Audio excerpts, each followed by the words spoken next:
नाजरीन, एक बार फिर एशियन व्यूज़ टीवी में मेहमानों के साथ हम हाजिर हैं।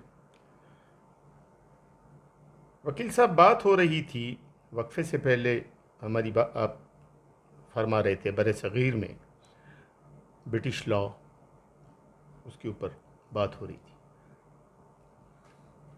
ब्रिटिश लॉ की इंटरप्रिटेशन के साथ साथ थोड़ी सी एक कन्फ्यूजन, और आपसे मैं एक सवाल पूछना चाहता हूँ। लोग ट्राइब्यूनल, ये ट्राइब्यूनल क्या है, ट्राइब्यूनल क्या है, और ये इनकी एंटी टेररिस्ट कोर्ट की हैसियत क्या है, और ये एनक्रोचमेंट कोर्टें जो बनी हैं इनकी है, ये किस लेवल की कोर्टें हैं, ये किस लेवल की कोर्टें हैं, इनमें कौन जजेस काम करते हैं, इनके इख्तियारात क्या क्या हैं? अनवर साहब, ऐसा है कि देखिए, हम ये पाकिस्तान में जो जुडिशल सिस्टम राइज है उसमें हम अदालतों को उसकी कैटेगराइज करते हैं दो हिस्सों में। एक सुपीरियर कोर्ट्स है और दूसरी लोअर कोर्ट्स है। सुपीरियर कोर्ट में सुप्रीम कोर्ट है और हाई कोर्ट्स आ जाते हैं, और लोअर कोर्ट्स में आपको डिस्ट्रिक्ट अदालतें हैं, फिर और उसके मातहत हैं। लेकिन उसके साथ साथ आप एंटी करप्शन की कोर्ट है, या अपना एंटी टेररिज्म की कोर्ट है, या अपना एंटी इंक्रोचमेंट की कोर्ट है, जो सर्विसेज ट्रिब्यूनल्स हैं, ये सारे के सारे लोअर कोर्ट्स ही हैं। ये इक्वल टू आपके डिस्ट्रिक्ट कोर्ट्स के हैं, ये सेशंस लेवल के, सेशन जज के हैं। इनमें जजेस भी सेशन लेवल के होते हैं। ये जजेस भी सेशन जजेस बैठते हैं, ताकि अगर कहीं से एंटी टेररिज्म कोर्ट से किसी जज को ट्रांसफ़र के सेशन जज बना देते हैं, और सेशन जज को ट्रांसफ़र के वहाँ लगा देते हैं। तो ये इनकी ये इक्वलिटी है। लेकिन ये तमाम की तमाम अदालतें लोअर कोर्ट्स कहलाती हैं, और सुपीरियर कोर्ट्स वो हैं। अब हम यहाँ पर लोग कहते हैं कि भाई लोअर कोर्ट्स, आप इसके नाम पर मत जाएंगे, ये लोअर कोर्ट्स। लोअर कोर्ट्स ही वो पहला आपका फोरम है जिस पर आप पहले जाते हैं। फ़र्ज़ करें किसी पर को गिरफ़्तार कर लिया, तो उसको पहले मजिस्ट्रेट, दूसरे दिन ही मजिस्ट्रेट के पास आपको 24 घंटों में पेश करना है, तो वो पेश करेंगे। वहीं से वो मजिस्ट्रेट जो है उसके जो हुकूक हैं उसकी पासदारी करना शुरू कर देगा। ठीक है, ये एक फोरम है जहाँ से ये शुरू होता है। और जितने भी ट्रायल चलते हैं, या केस का फेट है, जो किस्मत है, वो फैसला होकर यहीं से जाता है।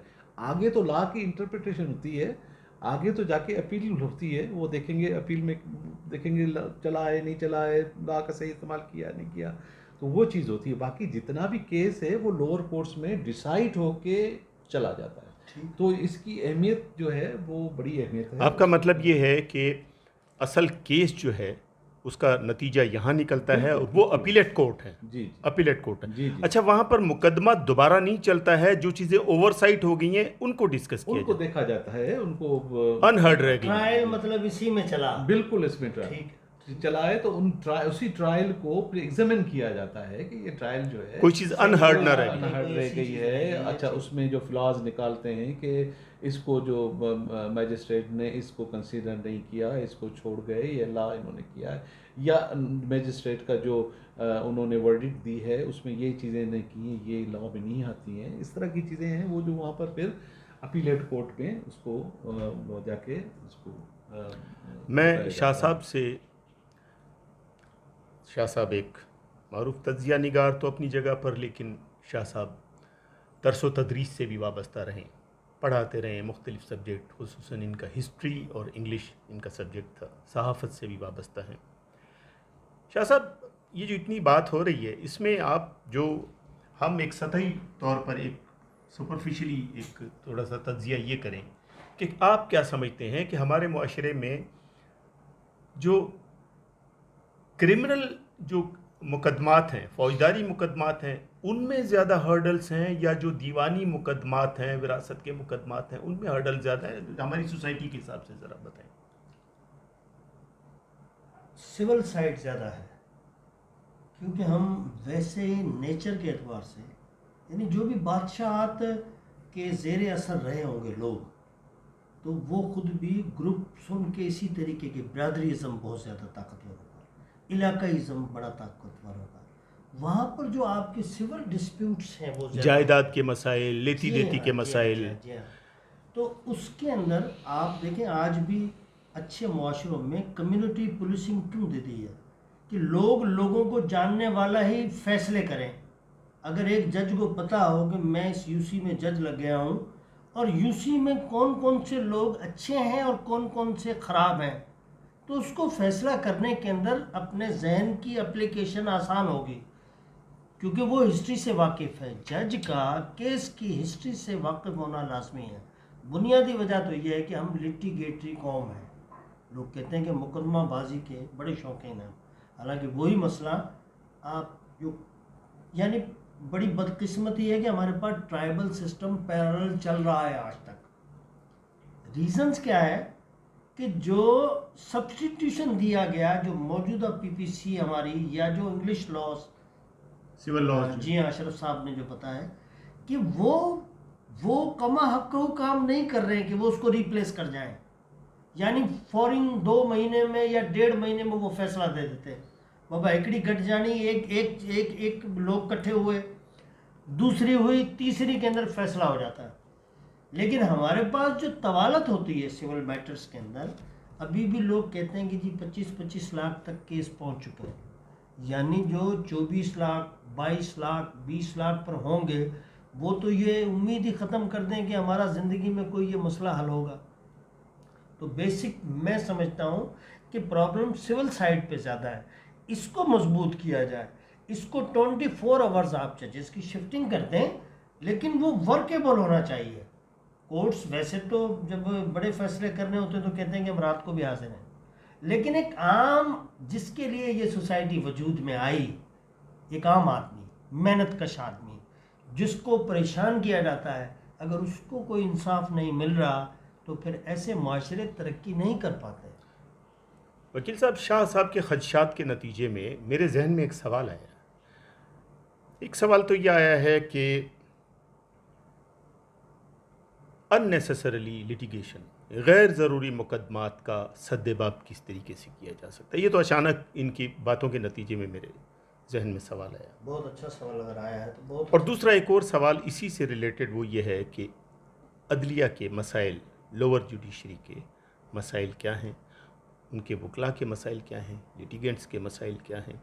ये थोड़ा सा पहले तो ये इस पर ज़रा रोशनी डालिए कि ये गैर ज़रूरी मुकदमात का सद्देबाब कैसे किया जा सकता है। देखिए, कानून में इसके लिए वाजे एक कानून बने हुए हैं। अगर कोई इस तरह का मुकदमा सिविल सूट फाइल करता है और जो सुनने के काबिल नहीं है, तो वहाँ पर जो मुखालिफ वकील है वो 7 Rule 11 की एप्लीकेशन लगाता है, ताकि जज उसको एग्जामिन कर सके कि ये मुकदमा चलने के काबिल है या नहीं है। और जज साहब जब समझते हैं कि ये मुकदमा चलने के काबिल है तो फिर उसको एक्सेप्ट करते हैं और ऑर्डर 7 Rule 11 पर फैसला हो जाए, फैसला हो जाए, आपका मेन केस भी उड़ गया साथ में, जी, ऐसा ही है ना? जी हाँ। उसके नतीजे में क्या कॉस्ट भरने का रवाज है हमारे यहाँ? नहीं, कोई ऐसा कॉस्ट भरने का कोई रवाज नहीं। लिखा जाता है कॉस्ट का, लेकिन कॉस्ट जो है वो उमूमन केसों में कॉस्ट नहीं ली जाती। अब मैं आपको थोड़ी सी एक बात बताऊं, आपकी बातों में आपने जो सवालात किए इसमें थोड़ा सा मैं करूं कि देखें, एक तो ये शाह साहब की बातों से आगे, भाई ये देखो तवालत है, इसको कैसे ख़त्म किया जाए। देखो ये बड़ा क्रूशल है। इसमें हम ये देखते हैं कि भाई आपको आज मिसाल के तौर पर एक जज के पास 150 केस लगे हुए या 120 केस लगे हुए हैं, ठीक है। एक जज, आप देखो, बीइंग ह्यूमन बीइंग, एक जज, एक आदमी कितने केस चलाएगा। देखो, अगर मिसाल का आर्ग्यूमेंट का केस है तो कम से कम आप आर्ग्यूमेंट के लिए 1.5 घंटा 2 घंटे भूल जाएं। आप अगर किसी को एग्जामिन करना है तो उसमें भी एक गवाह को चलाने के लिए 1-2 घंटे लग जाते हैं, कम से कम 1 घंटा तो लगता ही है एक गवाह में। तो भाई आपने 150 केस जो लगाए हैं उसमें 150 लिटिगेंट आपके पास ढेर लगा रखा है। अनफेयर, ये ढेर केस का लगा हुआ है और 150 लोग आपके पास आए हैं, वो पैसा खर्च करके आए हैं, अपना काम छोड़ के आए हैं, कॉरिडोर में बैठे हुए हैं। 150 वकील आए हुए हैं, वो अपना काम दूसरे केसेस छोड़ के इस केस में आपके पास आए हैं ताकि ये केस चलेंगे। ये मैं दोनों की बात कर रहा हूँ, यहाँ की भी बात कर रहा हूँ और हाई कोर्ट की भी बात कर रहा हूँ। उसमें भी है कि थोड़ी देर के बाद लगता है, कहते हैं कि भाई बोर्ड डिस्चार्ज हो गया, आप 3 बजे तक बैठे हुए, 3 बजे आपका नंबर नहीं आया, बोर्ड डिस्चार्ज हो गया, जज साहब उठ गए, जब मालूम है कि 70वां नंबर नहीं आएगा, जी हाँ। 80वां नंबर नहीं आएगा, जी। 90वां नंबर नहीं आएगा, तो एग्जैक्टली थोड़ा सा उसको तो- सिंपैथेटिकली कंसीडर करें ना कि मतलब उस दिन 70 केस लगाएं जी बस। बिल्कुल उतने केस लगाने। अब मैं ये थोड़ी सी बात कह रहा हूँ कि इसमें ये है कि इसको कैटेगराइज करके जितने भी पुराने केसेस हैं जिसको आप डेफर्ड केसेस हैं वो पड़े हुए हैं उसको उठाएं और उसको प्रायोरिटी की बुनियाद पर चलाएं, ठीक है। और उतने ही केस लगाने चाहिए जितने केस एक जज साहब चला सकते हैं दिन में, ताकि उतने ही लोग अपना टाइम बर्बाद करके वहाँ पहुँचें और उतने ही लोग जो है वो वकील वहाँ पर आएँ, ताकि पैसों का भी ज़या ना हो, किसी के टाइम का भी ज़या ना हो। और ये रोज़ अब ये अदालतें भरी पड़ी हैं, आप जाएंगे तो देखेंगे कि भाई दुनिया में कोई बंदा नहीं है कि जिस पर केस ना हो। आप जहाँ जाएं देखें ये चीज़ है। तो एक तो ये चीज़ है कि इनको ऐसे इसमें जो है ना आपका प्रोसीजरल जो है उसमें थोड़ी सी तब्दीली आनी चाहिए। ये हाई कोर्ट कर सकती है, सुप्रीम कोर्ट कर सकता है, उनको पावर्स हैं, ताकि इस तरह से जो पुराने केसेस हैं उनको चलाए और उसको ख़त्म करके फिर नए केसेस को चलाना शुरू। या फिर एक और भी चीज़ है, आप देखें 150 केसेस लगे हुए, अब एक पुकारा जाता है, एक नायब कासिद है, फलां फलां फलां फलां फलां जाने लगते हैं। तो भाई ये आप केसेस को तो पुकार रहे हैं, लेकिन उसमें आप देखें इसमें कोई वो बरसों से आप पिछले 200 सालों से कोई तब्दीली नहीं आई है हमारे पास, कि वही उसी तरह वो हरकार आया, आवाज़ लगाई और चला। आजकल ये हो सर, आप बैंकिंग की हालांकि दुनिया में- टेक्नोलॉजी हाँ जी, कहाँ से टेक्नोलॉजी कहाँ कहाँ पहुंच से गई। आप आज बैंक में जाएं तो आप एक बटन दबाते हैं, एक पर्ची निकल आती है, आप देखते हैं मेरा नंबर जो है 40वां है, बैठ जाते हैं आराम से, आपका नंबर वहाँ पर आ जाता है, टोकन दे दिया आपको। टोकन दे दिया, आपको पता है मुझे मेरा नंबर अभी जो है वो 30वां नंबर चल रहा है, 10 नंबरों के बाद मेरा नंबर आ जाएगा, बात खत्म हो जाएगी, हो जाए। अब इस तरह से अगर ये अदालती निज़ाम को भी इस तरह राइज किया जाए ताकि ये टोकन लेके और अभी बैठ जाए। वैसे थोड़ी सी अमेंडमेंट ये तो हुई है कि बाहर कैमरा वो स्क्रीन लगा दी गई हैं और उसमें क्लिक होता रहता है कि अभी कौन सा नंबर चल रहा है। हाई कोर्ट में मैंने देखा है, अभी लोअर कोर्ट्स में तो मैंने नहीं देखा। हाई नहीं, कोर्ट नहीं, हाई कोर्ट में ऐसा है। हाई कोर्ट में भी जो ये नंबर जो चलता है वो भी चलो ठीक है, वो भी अभी किया है। या फिर काज लिस्ट भी जो है अभी मतलब आप कंप्यूटराइज्ड हो गई है, वो लोगों को पहले होते थे वो पोस्ट के जरिए भेजते थे, या जो भी बंदा जाता साइक्लो स्टाइल साइक्लो स्टाइल होके जाता था। अब वो एड्रेस है और वो व्हाट्सएप नंबर है या मैसेज के तौर पर वो पहुंच जाता है कि मेरा अगर केस लगा हुआ है, मुझे एक दिन पहले मैसेज आएगा आपका ये केस लगा हुआ है, आप देख लें इसको। तो ये तब्दीलियाँ तो ज़रूर आई हैं उसमें, लेकिन अभी बहुत कुछ होना बाकी है। उसमें यह है कि आप देखो एविडेंस है, एक बंदा बीमार है वो घर से नहीं आ सकता, तो उसके लिए कमिश्नर मुकर्रर होता है, फिर वकील बुला जाते हैं वहाँ पर, फिर उसमें बड़ी करप्शन होती है, बड़ा उसमें मसले मसाइल हैं। तो अगर यही वीडियो कॉलिंग के वीडियो जरिए लिंक के जरिए वीडियो लिंक के ज़रिए हो जाए तो उसमें क्या मुज़ायका है। अगर हमारे यहाँ वकीलों के अभी हमें कि फ़ाइल लेकर जाते हैं, मैं अगर मतलब कंफर्टेबल फील करता हूँ, मेरे पास एक लैपटॉप हो या मेरे पास एक मोबाइल फ़ोन हो, मुझे कोर्ट में अलाउ ही नहीं है। भाई ये मॉडर्न एक इक्विपमेंट है, एक औजार है, एक चीज़ बनाई गई है जिससे फ़ायदा लिया जा सकता है। आप देख लें कि समनिंग होती है तो एक समन आप बेलिफ को देते हैं, वो बेलिफ जो है वो पैसे लेता है, फिर जाता है किसी के यहाँ पर, उसको फिर आके डिनाई कर देता है, गैर हाजिर दिखाता है, गैर हाजिर दिखाता है या कुछ भी। आप उसको इसके जरिए, व्हाट्सएप के जरिए, फेसबुक के जरिए, इंस्टाग्राम के जरिए, बहुत सारे ऐसे हैं पब्लिकेशन, पब्लिकेशन, हाँ, इसको आप भेजते हैं जिसको डिनाई भी नहीं कर सकता, उसके नंबर पर भेज दिया, आप वो कैसे डिनाई करेगा चाहता। तो ये डिनाई, इन चीज़ों को इस तरह से प्रोसीजरल तब्दीलियाँ लानी चाहिए ताकि ये जो अब लॉ जो अदालती जो सिस्टम है उसको सहल बनाया जाए, ताकि लिटिगेंट्स को जो है वो आसानी हो। इसमें जज भी कोफ्त का शिकार होते हैं, वकील भी कोफ्त का शिकार, लिटिगेंट तो वैसे ही मारा गया है, उसको तो बरसों जैसे इंतजार करना पड़ता है चीज़ों का। ये तो है चीज़ें। नाज़रीन, वकील साहब की बातों के नतीजे में एक सवाल शाह साहब के लिए मेरे जहन में आया है। शाह साहब इस सोसाइटी से सहाफ़ी, तज्ज़िया निगार, एजुकेशनिस्ट और एक कारोबारी शख्सियत के हिसाब से इस सोसाइटी से वाकिफ़ हैं। तो मैं एक सवाल ये करूँगा कि शाह साहब, क्या आप समझते हैं कि गवर्नमेंट की तरफ से या आला अदलिया की तरफ से प्राइवेट सॉलिसिटर्स मुकर्रर किए जाएं जो एक्स्ट्रा जुडिशल कॉल करके, समन करके, भाईचारे जैसे कबायली वो हैं, ऐसे मोअज़्ज़िज़ हज़रात को, पढ़े लिखे लोगों को वो सॉलिसिटर मुकर्रर कर दें। एक दौर में परवेज़ मुशर्रफ के दौर में सॉलिसिटर मुकर्रर हुए थे। मैं अपने टाउन का मैं भी सॉलिसिटर रहा हूँ, लेकिन लोगों की नाराज़गी की को मद्देनज़र रखते उसके पेश नज़र मैंने वो बुगियो साहब, उस वक्त रोशनली बुगियो साहब सिविल जज थे, उन्होंने मुझे बुलाया, मैंने इनकार कर दिया। आप क्या समझते हैं कि ये अगर इस किस्म की कोई वो समझें ऑप्शंस इस्तेमाल करें गवर्नमेंट, तो क्या ये जो अननेसेसरी जो भाइयों के आपस में झगड़े, मियाँ बीवी के झगड़े, बाप बेटे की जायदाद का झगड़ा, पड़ोसी का कोई छोटा मोटा झगड़ा, क्या वो आप क्या समझते हैं इससे हल हो जाएंगे? बहुत उम्दा सवाल, मतलब बर्निंग इश्यूज पर बर्निंग सवाल। Justice delay is called justice denied. यानी आप एक सॉलिसिटर जिसकी आप एक मखसूस सैलरी काबिलियत का एग्ज़ाम लेकर उसको अगर इख्तियार दे देंगे तो सोसाइटी के अंदर कितना बड़ा चेंज, जो अशरफ साहब ने कहा, आपने कहा कि जो दबाव है उससे निकल आएगी। लेकिन मैंने कहा कि जो माशरे इस तबदादियत जबरियत का शिकार हों वहाँ ये काम नहीं करने दिए जाते हैं। क्या इसका फीडबैक पार्लियामेंट तक नहीं है? यानी कलेक्टिव विल हमारी कौम की 25 करोड़ लोगों का फैसला साजी का मकाम पार्लियामेंट होना चाहिए। उसे इन चीज़ों पर गौर और फिक्र करना चाहिए कि स्टेट ऑफ माइंड वेलफेयर वाली नहीं है। Yes exactly.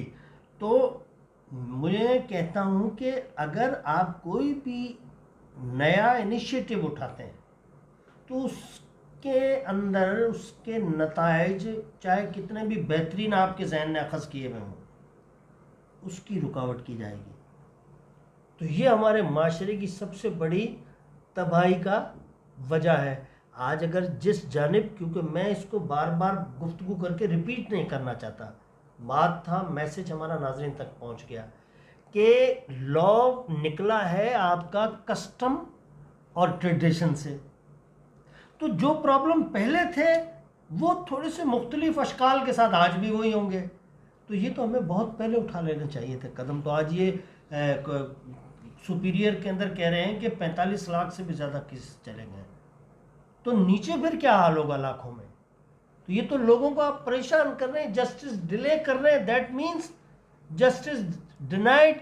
तो फिर ऐसी जो सोसाइटी है उसके तरक्की के दूर दूर तक आसार नजर नहीं आते। थोड़ा सा मैं एक मिनट, मेरे जहन में इस शाह साहब के तज्जिए के नतीजे में एक बात आई, मुख्तसर सा सवाल, आप मुख्तसर सा जवाब दें ज़रा। वो ये कि आप क्या समझते हैं कि कोर्टों की, हायर जुडिशरी की या अपीलेट कोर्टों की या डिस्ट्रिक्ट लेवल की बड़ी कोर्टें हैं, इनकी प्रायोरिटी पुराने केस होने चाहिए या न्यूली जो सबमिटेड केस हैं वो होने चाहिए? देखिए, केसेस की जो इम्पोर्टेंस होती है, पहले तो हम समझते हैं कि पुराने केसेस जितने पुराने केसेस हैं उनको निपटाया जाए, ताकि ये लोग अब कुछ तो ऐसे जैसे बेल एप्लीकेशन वगैरह हैं, इस तरह के केसेस हैं तो उसी दिन करेंगे, वो उसी वक्त करेंगे। लेकिन जो केसेस हैं जो बरसों से पेंडिंग में पड़े हुए हैं, डेफर्ड हैं, तो उनको लेना चाहिए, उनको मतलब पहले करना चाहिए। हमारे एक हाई कोर्ट के जज साहब हैं और बहुत ही कॉम्पिटेंट जज साहब हैं, वो सक्खर बेंच में थे। उन्होंने वहाँ पर पहले पुराने केस उठाए तो एतराज़ किया कि जनाब ये तो पुराने केस आप उठा रहे हैं। तो उन्होंने कहा पहले पुराने केस चलेंगे, उसके बाद नए केस उठाऊंगा। तो ये इकदाम मेरे ख्याल में बेहतरीन इकदाम है, ये काबिल तहसीन है कि पहले आप पुराने केसों को अहमियत दें, उसके बाद नए केसेस हैं। एक मैं थोड़ी सी और भी इस बात को थोड़ा सा इसमें ऐड करूं कि भाई ये जो आप एडजमेंट का कानून है, हम हक के तौर पर एडजमेंट, चश्मा नहीं है मेरे पास, या जनाब मैं हाई कोर्ट में बिजी हूँ, या आज मैं बीमार हूँ, मुझे तकलीफ, ब्लड प्रेशर हाई हो गया, तो बहरहाल ये है कि एडजमेंट हो गई।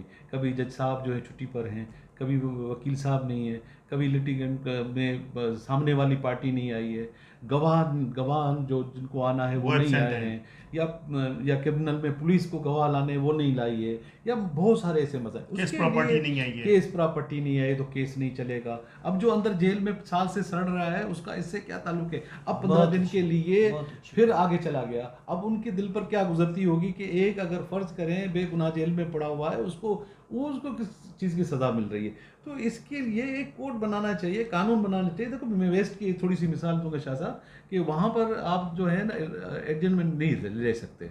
अगर आपको एडजमेंट लेना है तो आप पे करेंगे सामने वाली पार्टी को, और कोर्ट के हर्जाना हर्जाना आप बेयर करेंगे उनका, और कोर्ट को का भी उसको भी आप उसके वक्त है उसका खर्चात कीमती, वो बेयर बेशक। करेंगे, उसके बाद आपको दिया जाएगा। तो अगर इस तरह का यहाँ भी हो जाए तो मेरे ख्याल में ये एडजमेंट जो है खामखा की तो खत्म हो जाएगी, आपका जो ये डिलेइंग टैक्टिस से खत्म हो जाएंगे। हाँ, तो और इसमें हम इससे गवर्नमेंट को जैसे वो कसूरवार शासन कहते नहीं, पार्लियामेंट इस पे हाँ, करे। तो शाह साहब पार्लियामेंट जैसे कवानीन कहा ऐसे बना। कि वो केस जो है वो थोड़ा स्पीडी हो जाएंगे, उसका ट्रायल स्पीडी हो जाएगा, वो जल्दी से हल हो जाएंगे, और लोगों को जो साहिल को जल्दी उसका फल मिलेगा। यानी और उनकी जिंदगी जिंदगियां सड़ रही खत्म हो है, जाती हैं, उनकी उनको जिंदगी फल की नहीं उम्मीद मिलता, है, ना ही वो उसको एंजॉय अदलिया कर एक सकते। उम्मीद है। हजरत अली के कौल पर मैं बात कर दूं कि कुफ्र पे कायम मुआशरे जिंदा रहेंगे, जुल्म ना पे नहीं। इंसाफी या जुल्म जुल्म पे पे नहीं। रहने वाले। बिल्कुल सर। बहुत शुक्रिया वकील साहब मोहम्मद अशरफ कुंभर साहब, जनाब सईद इफ्तिखार हुसैन सैयद साहब। नाजरीन, आज कानून की मोशगाफियाँ, कानून की पेचीदगियाँ, कानून की तारीख़, अदालती निज़ाम से पैदा होने वाले मसाइल, तकालीफ, ज़हनी टॉर्चर, इस पर आपने वकील साहब के सेर हासिल गुफ्तगू की, और उसके नतीजे में मुआशरे पे जो असरात पड़ रहे हैं उसमें हमारे मारूफ तज्ज़िया निगार ने बहुत अच्छे आपको उसको इंटरप्रेट करके बताया।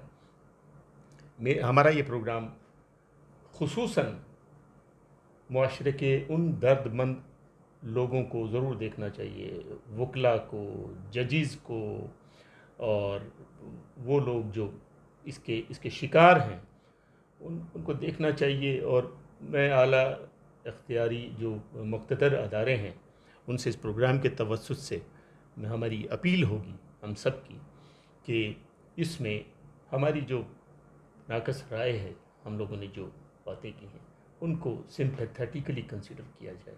नाजरीन, फिर मिलेंगे इसी एशियन न्यूज़ के प्रोग्राम में। खुदा हाफ़िज़।